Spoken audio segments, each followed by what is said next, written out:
O meu nome é Luís Gradíssimo e este é o Pode Conter Sulfitos, um podcast sobre vinho e gastronomia. Hoje, a conversa com José Calado. Bom dia, mais um episódio do Pode Conter Sulfitos. Hoje vamos falar um pouco de vinho e vamos falar um pouco de história. Temos um projeto muito recente disponível, algo que eu descobri há muito poucos dias, que é o novo livro aqui do nosso amigo historiador, empresário, autor, José Calado. José, bom dia. Antes de mais, muito obrigado por teres aceito o convite de estar aqui. Bom dia, Luís. Queria começar por pedir que fizesses uma breve introdução. Historiador já daria bastante história para podermos contar, mas ainda temos aqui a vertente de empresário e de autor. Quem é o José Calado e o que é que ele faz? Ora, bom dia novamente, Luís, e a todos aqueles que nos vão ver e ouvir. Agradeço antes de mais o convite, é um prazer para mim estar aqui a poder partilhar um pouco sobre o livro e também, neste caso, sobre mim próprio. O José Calado é alguém que terminou o curso de História há alguns anos atrás e que, desde essa altura, por ter uma grande paixão pela investigação, que se tem dedicado sempre à investigação. Portanto, desde que terminou o curso, eu tive durante 15 anos como freelancer, digamos assim, da investigação. Eu posso dizer, felizmente, que, apesar de ter sido um caminho difícil e com muitas portas fechadas no início, mas com a minha persistência elas foram-se abrindo a pouco e pouco, eu tenho trabalhado na investigação há 18 anos de forma quase ininterrupta, o que é de facto aquilo que eu gosto de fazer e tenho tido esse privilégio. Como eu disse, o curso e a investigação sempre na Universidade de Évora, não é? Sim, ou seja, eu terminei o curso na Universidade de Évora, a licenciatura, e depois de terminar a licenciatura na Universidade de Évora tive a sorte de conseguir 2 bolsas de investigação ainda na Universidade de Évora. Depois comecei a ter alguns trabalhos de investigação para particulares fora do contexto académico. Depois tive ainda um trabalho de investigação na Universidade do Minho, integrado num projeto da Universidade do Minho, e a partir daí sempre fora do contexto académico. Ou seja, ainda hoje faço parte do centro de investigação em termos académicos, estou a terminar um doutoramento, mas tenho toda a componente fora da Universidade de Trabalho de Investigação para várias entidades que tenho trabalhado ao longo dos anos, sendo que, e aí vai encaixar a outra parte que perguntou, né, que tem a ver com a questão em 2020 arrisquei a constituir uma empresa por um motivo muito simples. Ou seja, já tinha feito algumas publicações, acho que já tinha feito 10, 12 publicações até aí, em projetos particulares, sobretudo num projeto de história local e regional, promovido, curiosamente, por uma Misericórdia, que é Redondo, onde eu resido. Na altura, eles fizeram um projeto de divulgação da história local e regional e eu tive a sorte, durante todo esse percurso, de fazer mais de 8, 9 publicações no início. Depois, com mais 2 publicações que já tinha feito anteriormente, isso deu-me uma grande bagagem ao nível ou seja, o que fazer com toda a informação recolhida, não é? Ou seja, passei a produzir no formato livro. E depois, em 2020, já quando eu comecei a trabalhar no vinho, por volta de 2014, 13, 14, eu comecei a ter outro tipo de projetos, ou seja, foram projetos mais consistentes, mais duradouros, nomeadamente com um projeto que culminou com o lançamento de um livro em 2018, chamado Apontamentos para a História do Vinho e da Vinha no Alentejo, que foi uma parceria com a Herdade das Servas, tudo com o Luís Serrano Mira, e esse projeto no início era para ter 2, 3 meses de execução, acabou por ter 3 anos. E fizemos um... Foi exato. Ou seja, isso deu-me... depois comecei a ter mais convites por parte de outros produtores. É pior que fazer obras em casa. Exatamente. Bastante pior. Ou seja, isso começou a dar outro tipo de mais solicitações. Em 2020 eu já não tinha capacidade sozinho para para conseguir atender essas solicitações todas. Então decidi dar oportunidades a outros, tal como eu tive, fui conseguindo a oportunidade, tive sorte nas pessoas que fui conhecendo ao longo do percurso, e arrisquei na constituição de uma empresa que faz investigação de história e conteúdos para o museu. É algo estranho, toda a gente dizia isso, mas isto não é impossível tu conseguires fazer isso, mas felizmente as coisas têm corrido relativamente bem a esse nível, e desde 2020 até hoje nós temos conseguido trabalhar. Daí a parte do empresário. A parte do autor, já falei um pouco sobre ela, ou seja, eu sempre tive muito gosto, muito prazer pela escrita, e sobretudo acredito que os livros são muito importantes porque nós vivemos num mundo muito digital, há coisas positivas e negativas, não sabemos muito bem o que é que isto vai dar a nível no futuro, mas o papel impresso garantidamente garante. Nós temos livros com 500, 600, 700 livros, não é? Que persistiram até hoje. E acho que é uma forma de nós passarmos para as gerações vindouras um legado. Esse conhecimento, não é? Esse testemunho. Daí, esta parte do autor é mais nesse sentido, ou seja, acaba por ser o reflexo dos trabalhos que eu realizo. Como é que chegaste até ao mundo do vinho? Foi esse desafio da herdade das servas ou o interesse já vinha de trás? O interesse acaba por acontecer um pouco fortuitamente. Foi um pouco antes. Ou seja, eu em 2014, por aí, 2014, 2015, um amigo meu também ligado ao setor, que na altura estava a começar a desenvolver um projeto, naquele caso o Corelas da Torre, um vinho biológico, e ele estava a começar a desenvolver um projeto.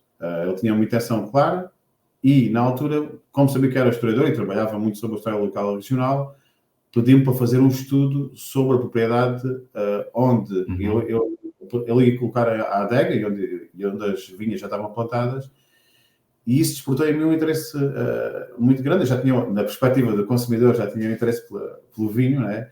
Mas em termos profissionais nunca tinha desenvolvido qualquer investigação sobre o vinho. Como esse trabalho teve imenso prazer e colocaram-se muitas questões na minha cabeça, uma vez que eu próprio tinha a noção errada de que o vinho do Alentejo era algo muito recente, ou seja, que não tinha uma história muito grande, mas quando eu comecei a estudar aquela propriedade e vi que no século XIX, no século XVIII, no século XVII já existia vinha naquele território, eu comecei a colocar muitas questões e a ter um interesse muito grande em conhecer um pouco mais sobre a história do vinho do Alentejo.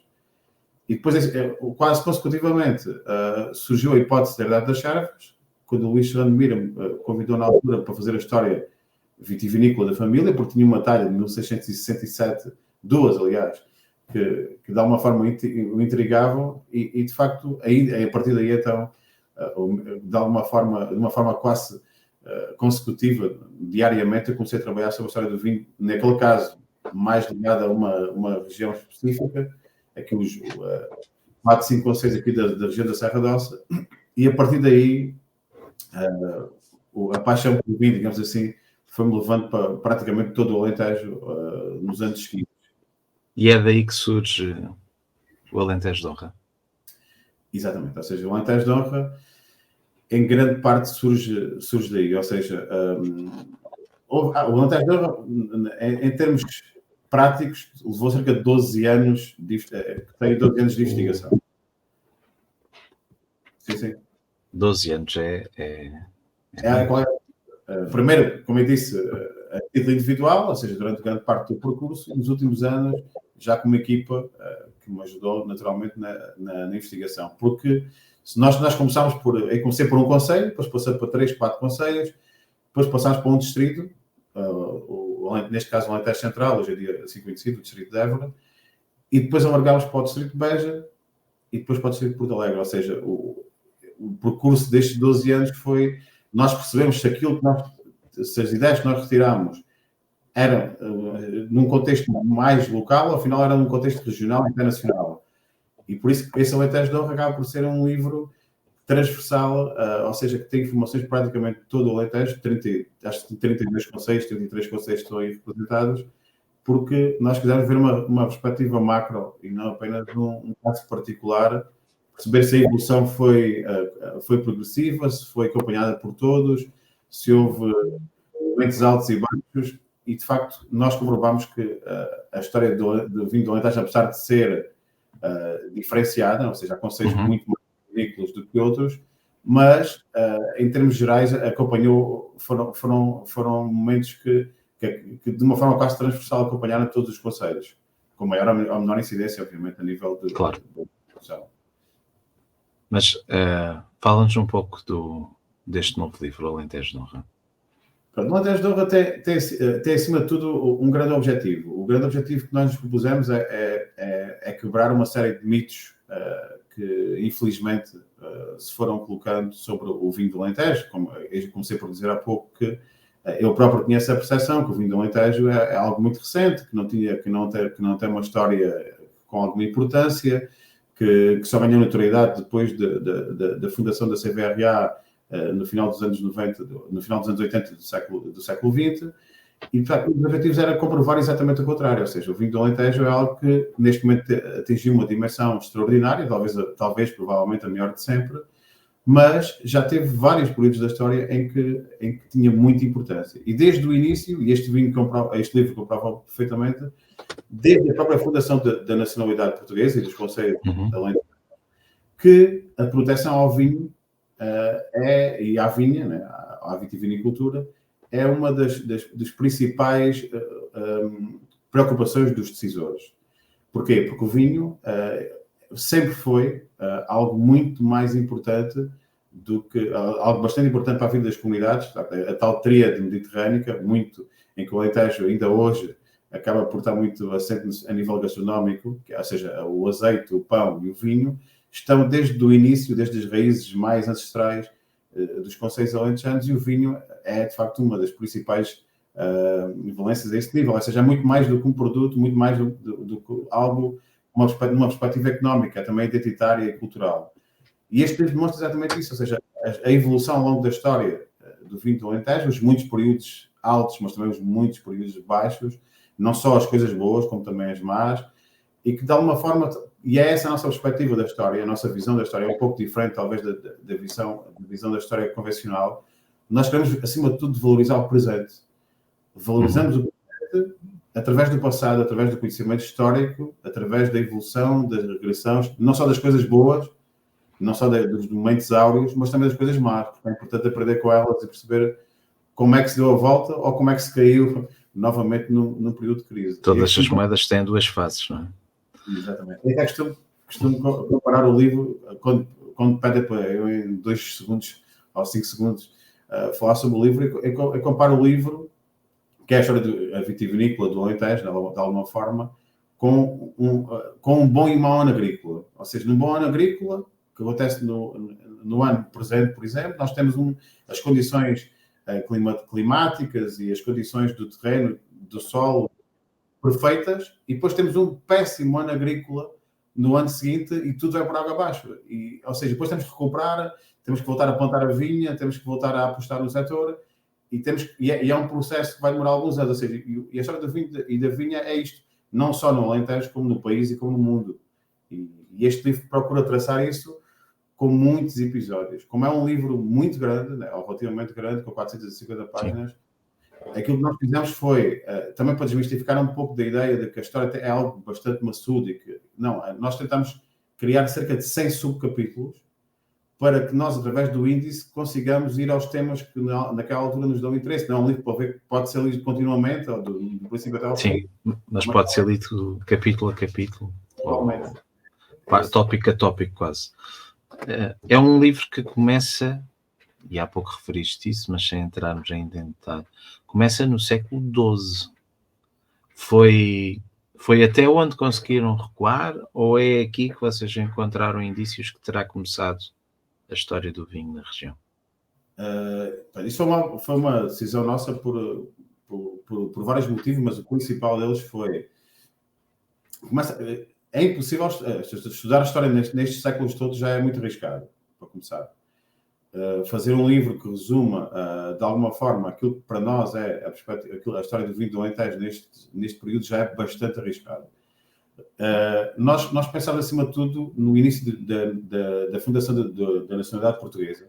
Acho que isso é o mais importante, porque o período que está anterior, os romanos, ou seja, as civilizações clássicas, todas as civilizações que ocuparam o território, já tem outro tipo de estudo. É um estudo muito mais arqueológico, um estudo que nós podemos fazer, mas com muito mais ajuda de especialistas na matéria. Então nós decidimos que... Até porque temos os vestígios todos da presença dos romanos, não é?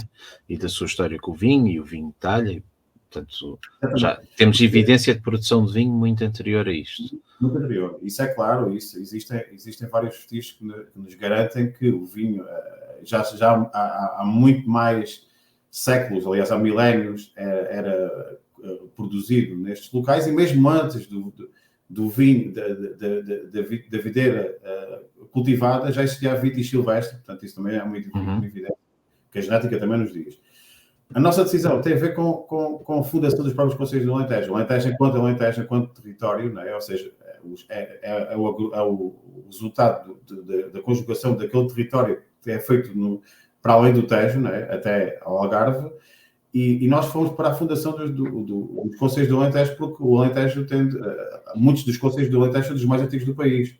Ou seja, o Alentejo mantém muitos concelhos do século XII, nem tantos, mas do século XIII, XIV, o Alentejo tem imensos concelhos. Portanto, nós fomos aí porque é aí que o vinho, logo desde o início, entra. Ou seja, nos próprios forais, que nas cartas que outorgaram os novos concelhos do Alentejo, os jovens concelhos do Alentejo, em praticamente todos eles o vinho está presente. A proteção ao vinho e a proteção à vinha. Significa que é algo que já era muito importante, não é? É muito importante, sobretudo para a fixação da população. Ou seja, a vinha possibilitava, naquela altura, uma altura totalmente diferente daquela que nós hoje vivemos, naturalmente, em que as pessoas dependiam totalmente do trabalho, até para comer, não é? O vinho era fundamental porque o trabalho da vinha ocupava praticamente todo o ano, e ao mesmo tempo o vinho era um bem essencial. Portanto, por as duas razões, o vinho era muito importante, e a vinha, a vitivinicultura em termos gerais, era muito importante, e por isso os decisores, né, os políticos, aqueles primeiros decisores locais, sentiram logo que tinham que proteger a vinha e o vinho para que fosse possível fixar a população e criar e produzir riqueza. Portanto, isso está desde o início. Por isso é que nós resolvemos o século XII, portanto, o século XII é o século da fundação da nação portuguesa, né, do Reino de Portugal, mas logo aí temos várias medidas de proteção à vitivinicultura no país, no Reino de Portugal, mas também no Alentejo. Daí o início escolhido ter sido esse, para darmos uma visão desde a fundação do país da nação, até a atualidade. Muito bem. Não querendo tirar aqui o prazer a quem queira ler o livro e ler os detalhes da história, e para também não sermos muito longos, como é que poderíamos aqui, em alguns minutos, resumir esta história desde o século XII até à atualidade, que é contada aqui no Alentejo de Honrão? Eu vou fazer um resumo tão breve quanto possível, né? Mas é possível. Isto para o historiador deve ser complexo esta pergunta, mas sim, mas de qualquer forma, mas é interessante e tem que ser assim. Não queremos que converter aqui o livro num áudio e que as pessoas se sintam com vontade de comprar o livro. Pelo contrário, quais são aqui os pontos-chave que vamos cortar esse interesse? Para despertar o interesse? Ou seja, tal como eu disse há pouco, ou seja, desde o início até a atualidade, a história do vinho é uma história de ciclos. Portanto, há ciclos muito bons, de progresso, e há ciclos muito maus e de uma crise. E o vinho do Alentejo viveu isso desde o início. E se nós pegarmos aqui nos cheques, para ser mais fácil até e mais rápido, nós podemos dizer, por exemplo, que a partir do século XVI, sobretudo, há uma grande subida a nível da quantidade de vinhas no Alentejo.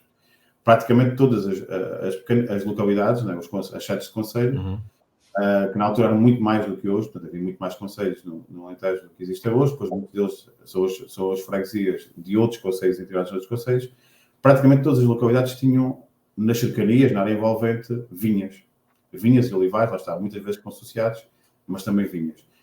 E no século XVI, na altura em que se faz em que há a revisão desses primeiros forais que eu falei há pouco, em que são os conhecidos forais manuelinos, ou seja, há uma revisão das antigas cartas de foral, e uma atualização, a proteção da vinha e do vinho é ainda mais evidente do que tinha sido nas primeiras.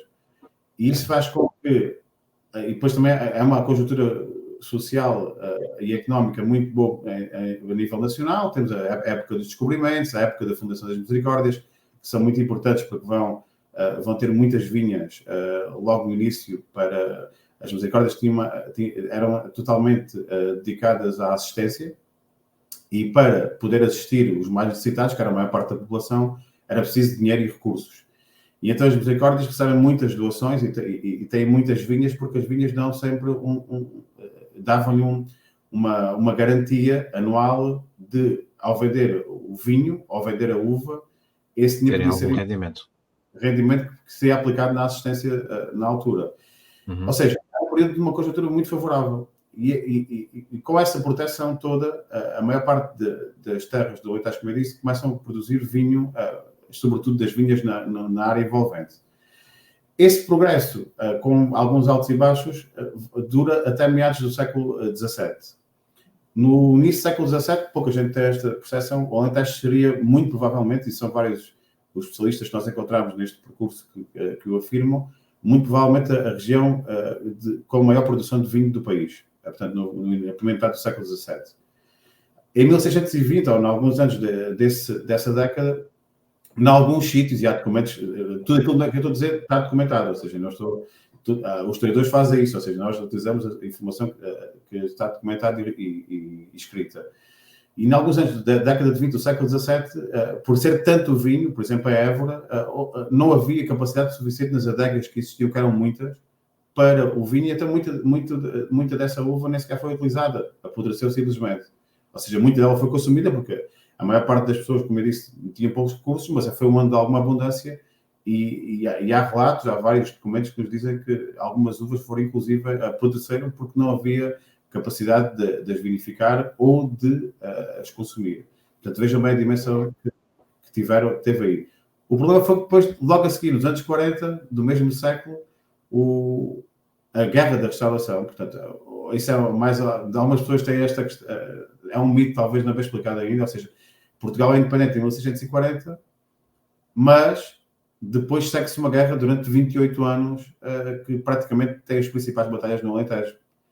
A Batalha de Montes Claros, a Batalha do Meixal, todas elas são em zonas com muito vinho e muita vinha.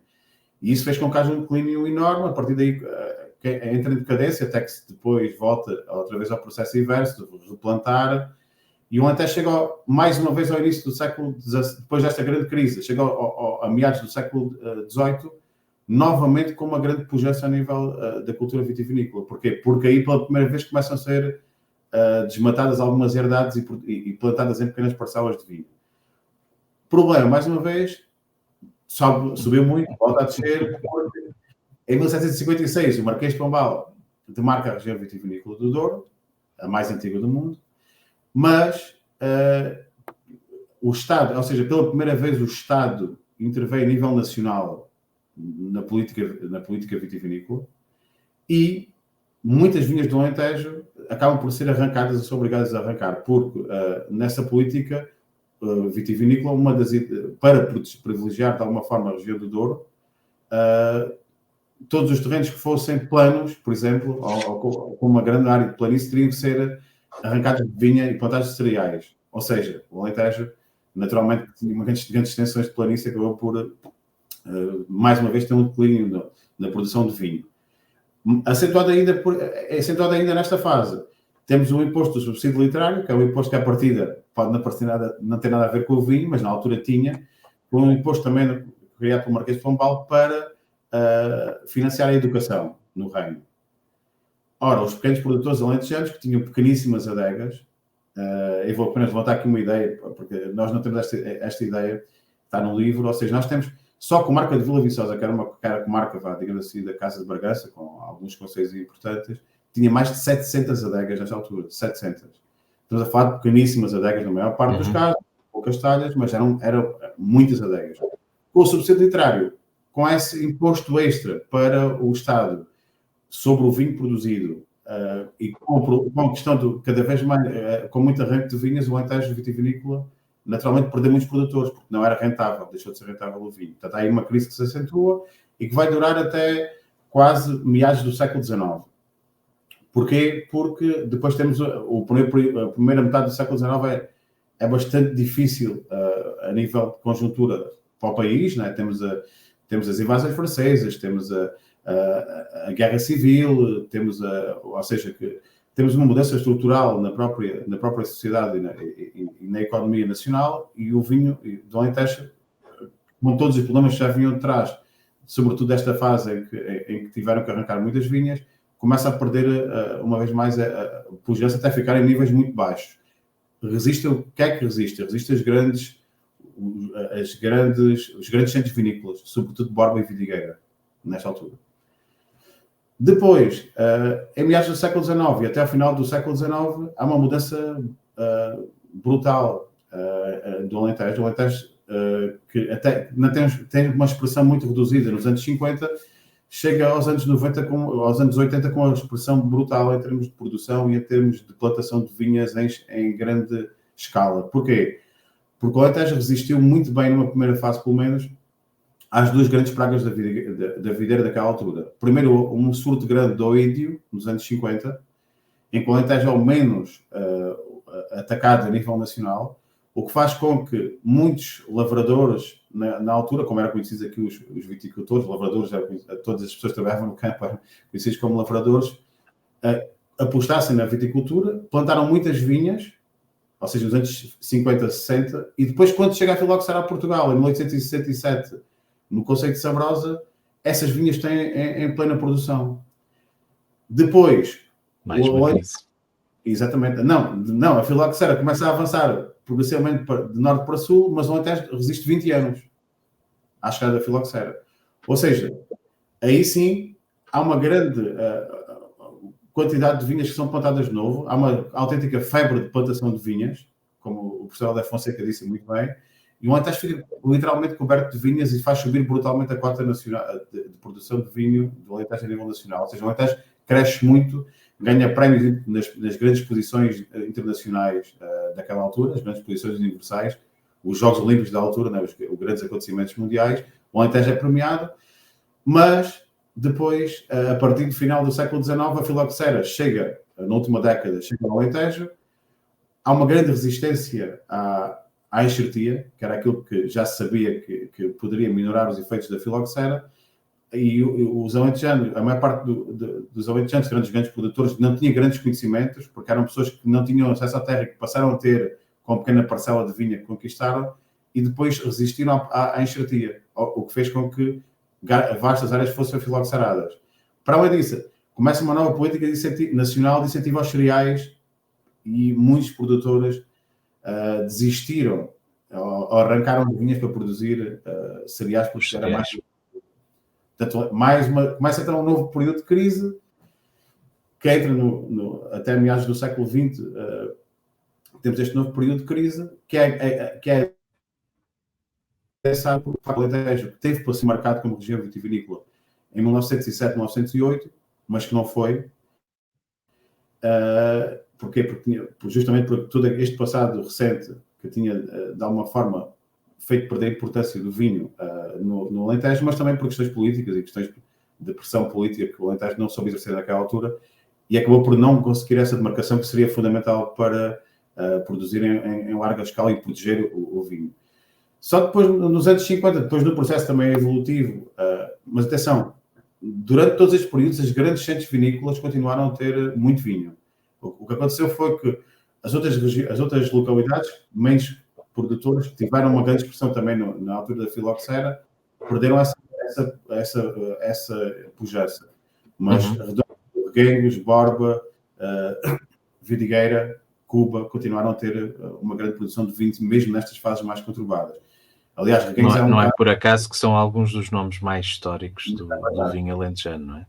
Não é por acaso. Inclusive, a história de Reguengos é interessante porque, e há pouco não referi, mas só aqui uma pequena parte, porque Reguengos era conhecida no final do século XIX como a aldeia dos palácios.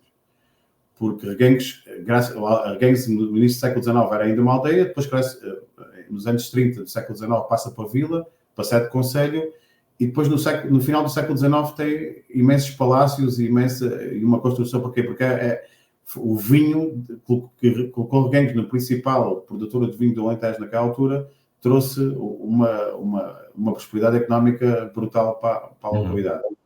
Agora, regressando ao meados do século XX, a fundação das adegas cooperativas tem importância extrema, porque vai agregar, embora daí ter começado no caso do Alentejo em Borba e depois Redondo e depois sucessivamente pelas outras.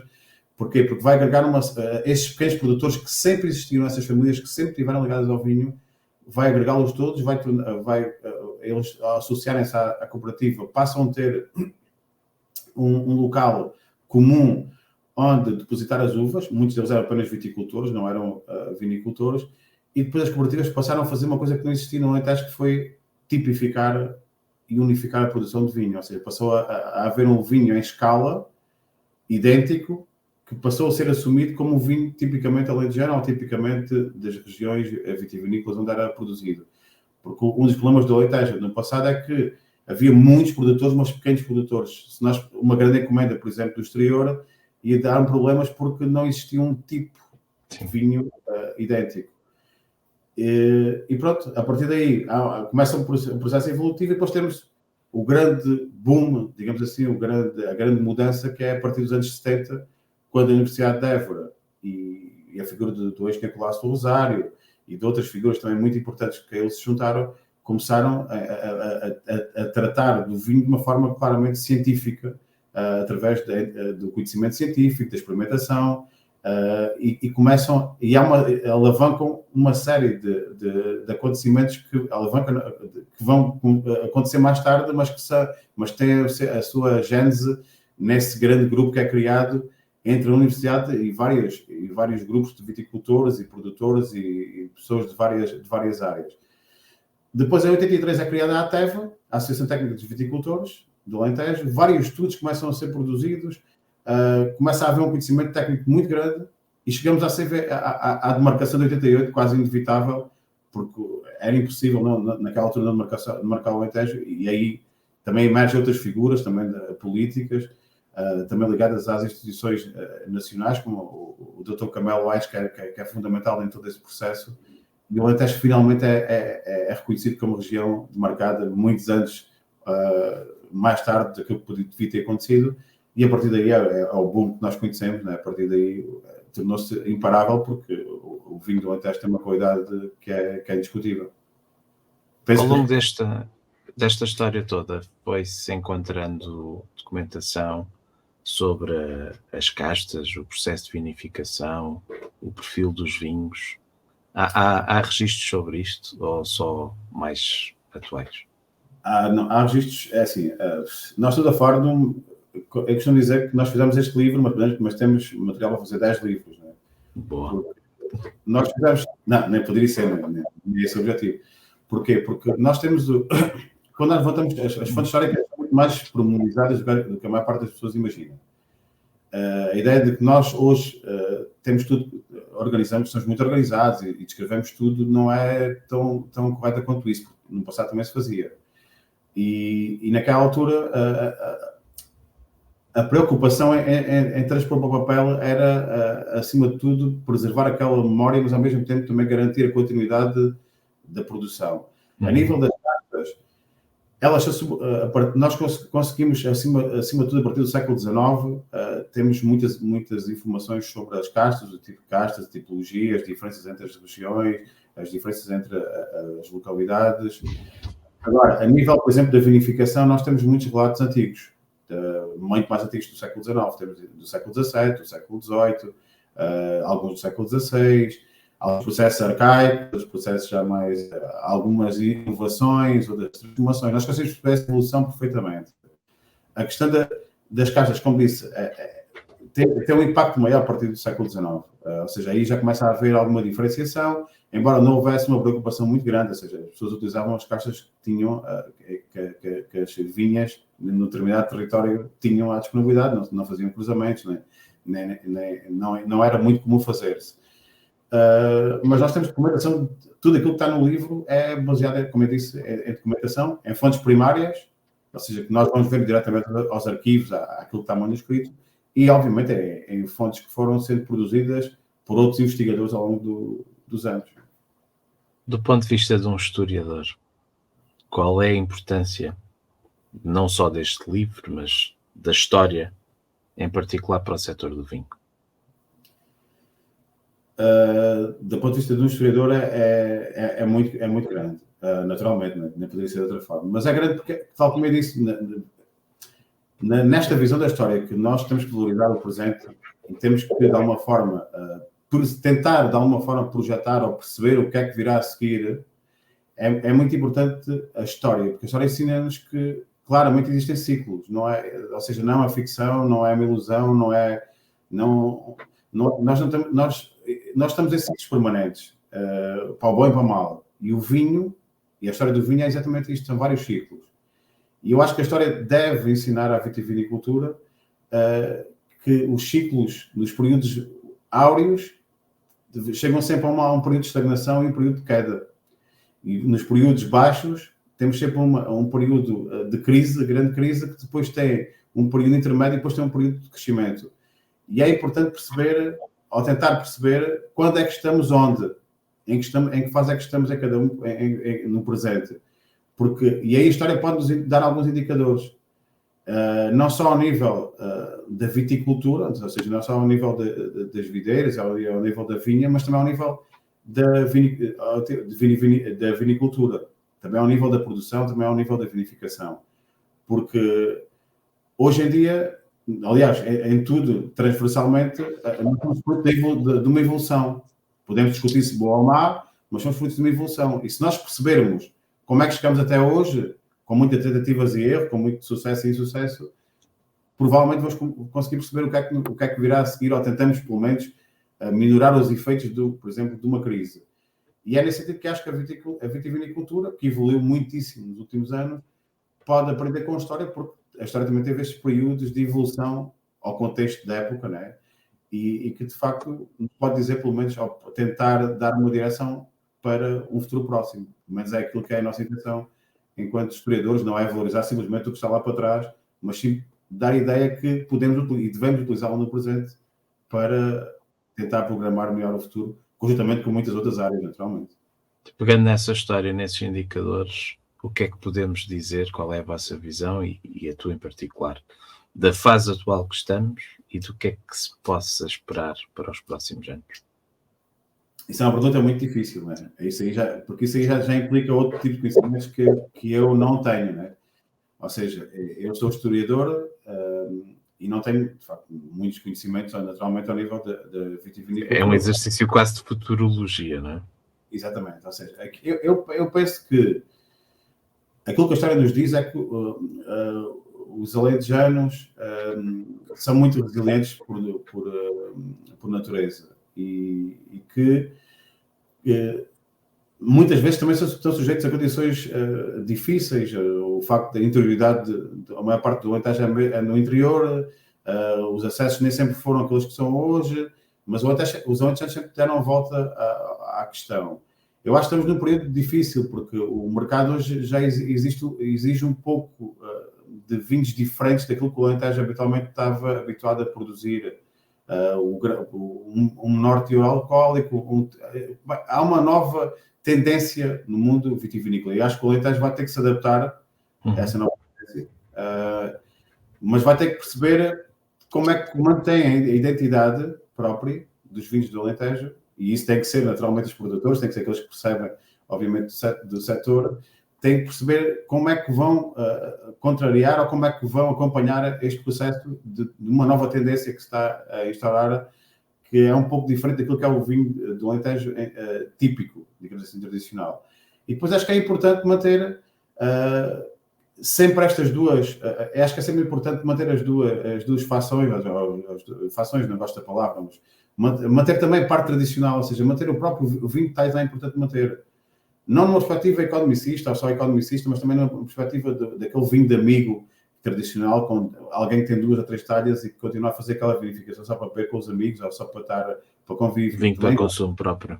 Exatamente. É importante manter as duas vertentes, a perspectiva dos grandes produtores, naturalmente, a perspectiva económica é muito importante, mesmo para os próprios concelhos do Alentejo, mas também manter a parte tradicional sem essa perspectiva, ou seja, não é um produtor, é alguém que, por amor também, tal como os produtores, mas por amor, sobretudo, à sua pequena adega, ou às suas 2 talhas, ou uma talha que conserva em casa, continuar a fazer esse tipo de produção. Portanto, acho que passa muito por aqui, sendo que, naturalmente, que o vinho do Alentejo vai ter, garantidamente, nos próximos anos, tanta ou mais reputação ainda daquilo que já tem, porque a qualidade é intrínseca. Por falar em próximos anos, o que é que podemos esperar do José Calado nos próximos anos? O que é que já está em calha? Possamos já saber.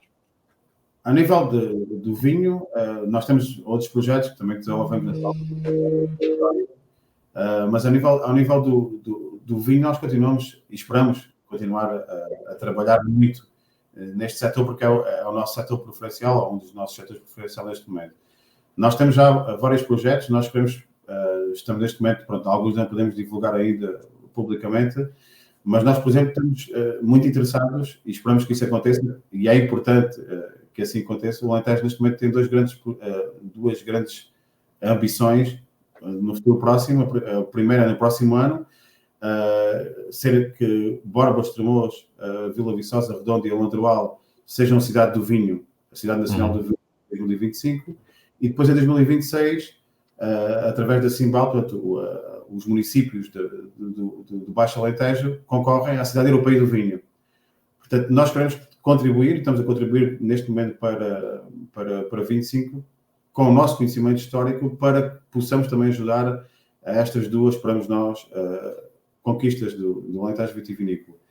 Depois trabalhamos com muitos produtores, nós gostamos muito também de trabalhar a nível micro, ou seja, porque vamos aprender muito com a propriedade X ou Y, a evolução, perceber se já havia vinho no passado ou não, se aquela adega, aquelas talhas vêm de onde é que elas foram produzidas, como é que foram produzidas, ou seja, nós estamos muito interessados, porque há pouco falei, nós, por exemplo, em Cabeção, em Vila de Frades, numa série de... Nós também temos interesse também em perceber o património vitivinícola, muito interesse, porque hoje em dia o enoturismo está a ganhar uma expressão enorme e nós também acreditamos que podemos contribuir a esse nível com o conhecimento sobre,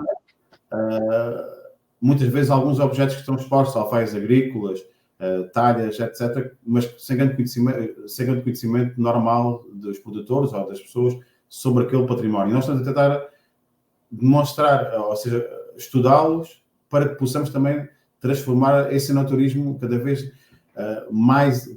com mais e melhor oferta em termos também de informação para o turismo.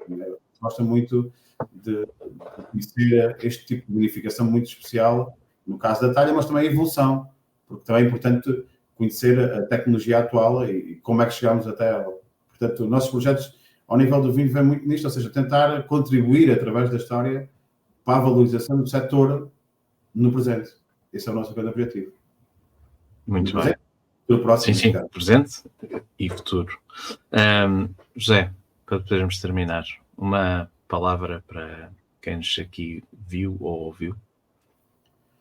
Acima de tudo, agradecer a quem teve a coragem de estar aqui a ouvir um historiador este tempo todo, né? Eu acho que o mais importante é que, e eu defendo isto não só numa escala do Alentejo, mas numa escala nacional, que nós devemos defender um produto e um setor que é muito importante a nível económico, mas também a nível cultural para todos nós, que é o vinho. E eu acho que os vários contributos das várias áreas, incluindo a história, devem ser utilizados para que nós possamos ter uma palavra a dizer num mercado tão competitivo como é este, mas também para mantermos os nossos traços identitários, que muitos deles estão ligados ao vinho e a esta dieta mediterrânica, né, que é muito anterior à própria fundação da nacionalidade, onde o vinho está presente desde o início. Portanto, eu acho que é importante nós olharmos para a história, falando aqui um pouco da história para terminar, é importante nós olharmos para a história com outra perspectiva, que não aquela perspectiva de que a história nós sabemos os reis todos de cor, nós sabemos as coisas do passado que já não têm qualquer influência no presente. Não. A história e deve ser entendida como algo que pode ajudar, num contexto macro, como muitas outras ciências, para o desenvolvimento da sociedade, da economia e também, a nível cultural, manter as raízes onde elas têm que ser mantidas, porque não podemos adulterar simplesmente aquilo que foi, que é a base da nossa evolução. Portanto, evoluir, sim, sempre, cada vez mais, mas também com a história e com o conhecimento da tradição vinculado a este crescimento tecnológico, por exemplo, como acontece hoje, e a esta evolução contínua que nós esperamos que continue a evoluir. Basicamente, acho que é isto. Muito obrigado. Um brinde a isso. Obrigado, eu. Com Alentejo de honra. Com Alentejo de honra. Obrigado, José. Obrigado. E a todos, até ao próximo episódio. Obrigado, foi um gosto. Obrigado. Obrigado.